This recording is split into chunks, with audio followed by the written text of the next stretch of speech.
এটা হচ্ছে গুলিস্তান পার্টি অফিসের থার্ড ফ্লোরে দেখতে পাচ্ছি কিছু ময়লা পরিষ্কার করা হয়েছে। এখানে একটা প্যাড দেখতে পাচ্ছি, প্যাড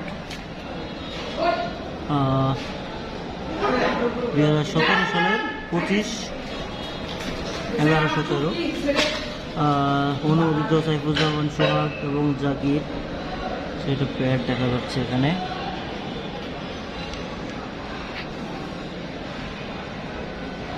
আরও দেখা যাচ্ছে এই চিহ্ন,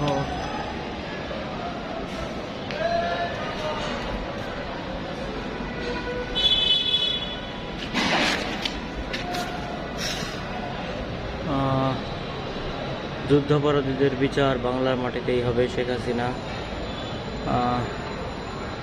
একটি বইয়ের মলাট।